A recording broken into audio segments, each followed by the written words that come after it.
안녕하세요. 오늘의 역사 시간입니다. 7월 18일, 오늘은 어떤 일들이 있었을지 알아보겠습니다. 저희에게 제공된 7월 18일 한국과 세계사의 순간들 이 자료 묶음을 보니까요. 와, 정말 흥미로운 지점들이 많더라고요. 네, 맞습니다.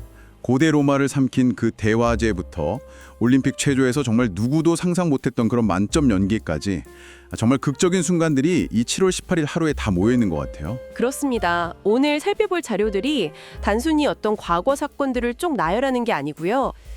한국 근현대사의 중요한 전환점들, 그리고 또 세계사적으로도 빛과 그림다가 교차하는 그런 지점들을 잘 보여주고 있습니다. 그렇군요. 그래서 각 사건이 그 당시에 어떤 의미였는지, 또 그게 후대에 미친 영향은 뭔지, 이런 연결고리에 좀 초점을 맞춰서 깊이 있게 한번 들어가 보면 좋겠습니다. 좋습니다.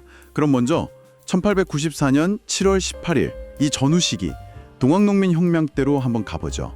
자료를 보면 전주화약 이후에 잠시 좀 소강 상태였는데 일본의 영향력 확대 시도가 아주 노골화되면서 다시 긴장이 높아지던 때다 이렇게 설명이 되어 있어요. 네. 이게 단순한 내정 간섭 그 이상이었던 것 같은데요. 네, 맞아요. 자료에서도 그 점을 강조하는데 당시 일본의 움직임은 그냥 개입하는 걸 넘어서 동아시아 전체의 국제 질서를 좀 재편하려는 그런 야심하고 맞물려 도나갔거든요. 아하. 그러니까 조선의 운명이 그야말로 외세의 각축장이 되는 그런 결정적인 시기였다고 할 수 있죠. 자료 속의 그 동학농민군의 2차 봉기 준비 과정 같은 묘사를 보면 이게 단순 저항이 아니라 그 급변하는 국제 정세에 대한 아주 절박한 대응이었구나 하는 걸 알 수 있습니다. 절박함. 그 키워드가 다음 사건과도 바로 연결되는 것 같아요. 네. 1950년 7월 18일 한국전쟁 당시 대전 부근 상황인데요. 자료에 보면 금강 방어선에서 정말 필사적으로 버텼지만 결국 대전 함락 위기에 몰린 그런 급박한 상황이 아주 생생하게 묘사되어 있더라고요. 그렇죠. 이때 군사적으로 어떤 의미가 있었을까요? 이 대전에서의 지연전이 결과적으로는 이후에 낙동강 방어선을 구축하고 또 유엔군이 전열을 재정비할 시간을 버는데 아주 결정적인 역할을 했습니다. 아, 시간을 벌어준 거군요. 네, 자료에 언급된 그 당시 지휘관들의 고뇌라던가 병사들의 그 분투 이런 걸 보면 전쟁 초기에 정말 절대적인 열세 속에서도 어떻게든 전세를 좀 뒤집어 볼 발판을 마련하려고 했던 그런 처절한 노력이 보이는 거죠. 어떻게 보면 냉전이라는 거대한 체제 대립의 축소판 같기도 하고요. 정말 처절했겠네요. 자, 시간을 또 훌쩍 뛰어넘어서 1987년 7월 18일입니다. 이때는 6월 항쟁이 열기가 아직 쉽지 않았던 아주 뜨거웠던 시기죠. 네, 뜨거웠죠. 자료를 보니까 현대차, 대우조선 같은 주요 사업장에서 노동자 파업이 계속됐고 또 6.29 선언 이후에도 민주화를 요구하는 시민, 학생들의 목소리가 끊이지 않았다 이렇게 기록되어 있네요. 이 움직임들은 서로 어떻게 연결이 됐을까요? 자료를 분석해 보면요. 이 시기에 민주화 요구하고 노동운동이 서로 영향을 막 주고받으면서 그 폭발력을 키웠습니다. 아, 서로 영향을요? 네. 단순히 대통령 직선제 같은 정치제도 변화 요구를 넘어서서 노동권 신장이라든지 사회 전반의 어떤 민주적인 권리에 대한 요구가 그야말로 분출된 거죠. 그렇군요. 자료에 묘사된 그 시민과 노동자의 연대. 이게 이후 한국 사회 민주주의가 더 깊어지는 과정에서 아주 중요한 자산이 되었습니다. 네, 이제 한국사를 잠시 벗어나서 세계사 쪽으로 눈을 한번 돌려보죠. 자료에 보면 같은 7월 18일에 정말 상반된 사건들이 많아요.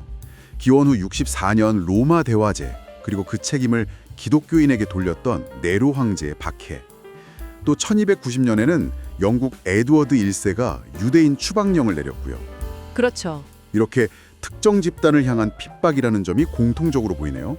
네, 그게 참 흥미로운 지점인데 자료들이 시대를 초월해서 반복되는 일종의 희생양찾기 메커니즘을 보여주는 것 같아요. 희생양찾기. 네. 로마의 기독교 박해든 중세 영국의 유대인 추방이든 어떤 정치적인 위기를 특정 집단에 대한 혐오나 배제를 통해서 돌파하려는 시도가 있었다는 걸 알 수 있죠. 그리고 1536년에 헨리 8세가 교황 권위를 부정하고 영국 국교회의 수장이 된 사건 역시 정치 권력이 종교를 어떻게 통제하고 또 활용하려고 했는지 그걸 보여주는 사례로 자료에 제시되어 있습니다. 권력과 종교의 관계. 그런가 하면 1925년에는 히틀러가 나의 투쟁을 출간하는 그런 어두운 역사도 이날에 있고요. 그런데 또 반대로 1976년에는 14살의 나디아 코마네치 선수가 몬트리올 올림픽에서 체조 사상 최초로 10점 만점을 기록하면서 인간 승리의 역사를 썼어요. 와, 네, 정말 대단했죠. 이 극명한 대비. 자료는 이걸 통해서 뭘 말하려는 걸까요? 아, 그리고 1994년 아르헨티나 유대인 센터 폭탄 테러라는 비극도 빼놓을 수가 없겠네요. 맞습니다. 자료들을 이렇게 쭉 종합해 보면 7월 18일이라는 날이 극단적인 이데올로기의 그 파괴력, 예를 들면 나치즘이나 테러 같은 것들이죠. 그런 파괴력과 또 인간 정신의 위대한 성취, 코마네치 선수처럼요. 이게 공존하는 날이라는 걸 보여줍니다. 공존. 오늘 살펴본 자료들은 7월 18일 하루에 혁명과 전쟁, 민주화를 향한 투쟁, 종교나 인종 갈등, 또 이념의 탄생과 충돌, 스포츠, 영웅의 탄생, 그리고 테러의 비극. 아, 정말 인류 역사의 다채로운 면면을 담고 있었네요. 그렇습니다. 여기서 이제 우리는 이런 질문을 한번 던져볼 수 있을 것 같아요. 이처럼 과거에 서로 다른 시간과 공간에서 벌어졌던 사건들의 기록을 우리가 들여다보는 것이 오늘을 살아가는 우리에게 과연 어떤 통찰을 줄 수 있을까? 네. 자료 속에서 발견되는 어떤 역사의 특정한 패턴이라든지 혹은 인간 행동의 반복성 같은 것들이 지금 우리가 겪고 있는 복잡한 문제들을 이해하는데 혹시 실마리를 제공할 수 있지 않을까 함께 좀 고민해볼 지점인 것 같습니다.